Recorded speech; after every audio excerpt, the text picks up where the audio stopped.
No episódio de hoje, vamos falar de um animal aquático gigante, com corpo arredondado, pele rugosa e que pode pesar até 700 quilos. Já sabe de qual mamífero eu tô falando? Então vem comigo, porque ele é animal.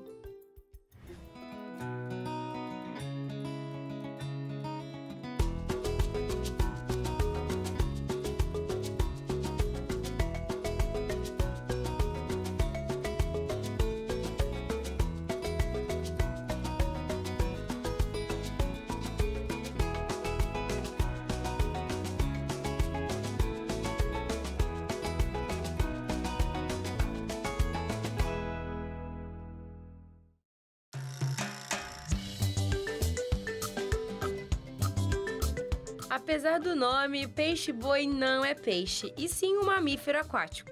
Das 3 espécies existentes, 2 temos aqui no Brasil, o peixe-boi amazônico e o marinho. Mas afinal, por que esses grandões estão ameaçados de extinção?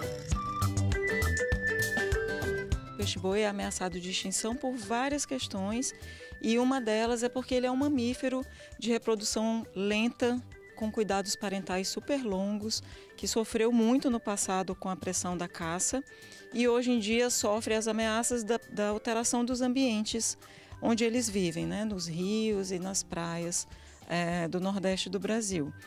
E o que acontece? Muitos filhotes acabam encalhando órfãos nas praias, principalmente dos estados do Ceará e do Rio Grande do Norte, onde os rios foram muito degradados e as fêmeas não conseguem mais entrar nos rios para parir, né? Para ter os seus filhotes lá dentro e ficar cuidando deles por um tempo. Sozinhos, os filhotes que teriam cuidados até os 3 anos de idade começam a ter dificuldades para sobreviverem.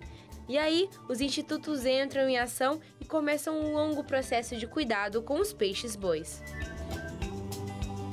Eles são resgatados pelas equipes, vão para centros de reabilitação, onde são cuidados, são amamentados, depois começam a comer vegetação, e aqueles que estão aptos, que estão bem, né, tanto de saúde quanto de comportamento, eles são transferidos aqui para Porto de Pedras e ficam nesses recintos onde a gente cuida deles nesse processo final para soltura na natureza. Muito legal.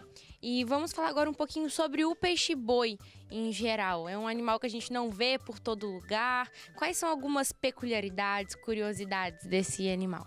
Então, é um mamífero aquático, né, de médio porte que a gente chama. Eles chegam a mais ou menos 3,5, 4 metros de comprimento, pesam bastante, são animais que chegam até 700 quilos, né? Então é quase 1 tonelada de peso. Eles são herbívoros, né? Então o que quer dizer isso? Eles se alimentam de vegetação. Então na natureza o que eles comem? Eles comem algas marinhas, comem capins, comem... o item preferencial é o capim-agulha, que é um capim que nasce no fundo do mar. Comem folhas de mangue. Então, eles precisam comer muito para poder ter esse corpão tão pesado. E eles que não gostam de ficar sozinhos têm um jeitinho especial de conversarem. Eles se comunicam por vocalizações, então eles emitem sons que eles falam entre eles, né? Então, aqui, inclusive, a gente tem um trabalho que a gente está tentando entender esse repertório de voz do peixe-boi, né? Então tem pesquisadoras que colocam microfones dentro da água e a gente fica escutando a conversa deles.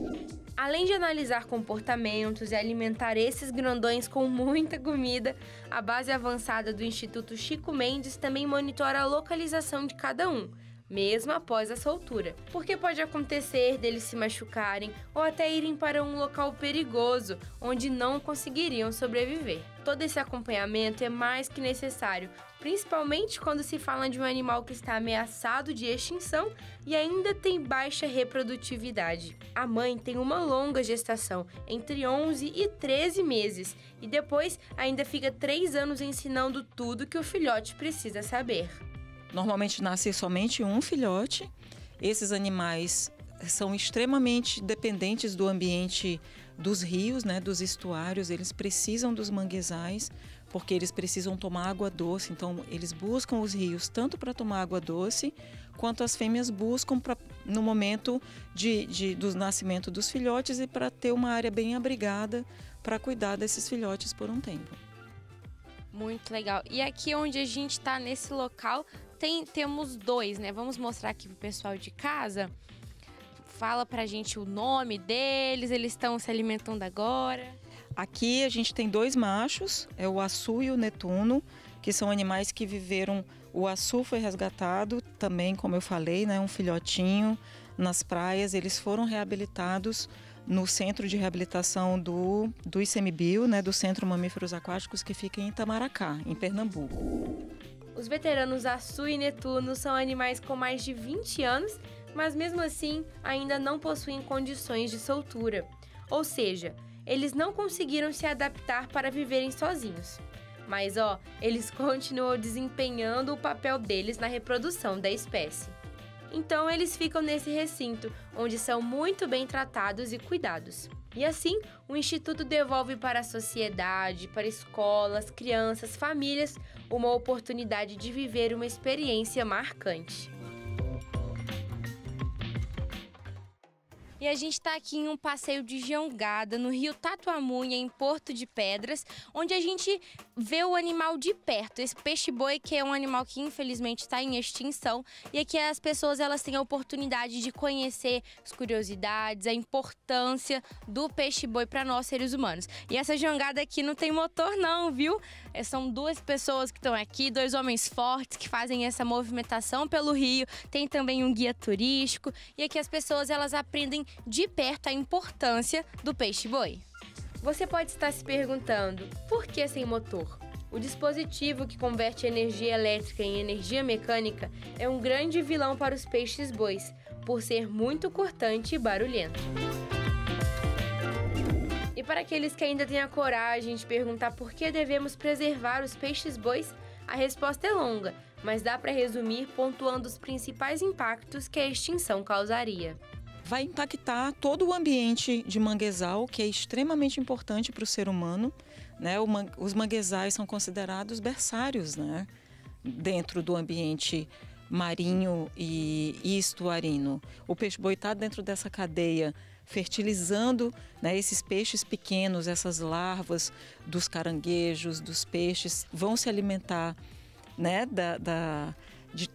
das fezes dos animais, e isso vai passando na cadeia alimentar, e o peixe-boi tá, como a gente chama, ele é o topo da cadeia alimentar dentro dos rios, né? E ele também, em algumas regiões, ele funciona como um controlador da vegetação.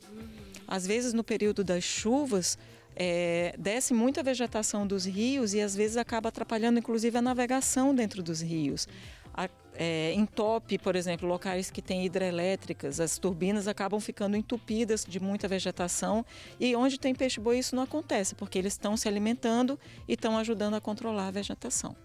Aprendeu? Então pega o conhecimento e passa logo para frente. Vamos todos contribuir com a preservação do peixe-boi e de toda a natureza. Te encontro semana que vem com um pouco mais de conhecimento desse mundo dos bichos que é animal. Até mais!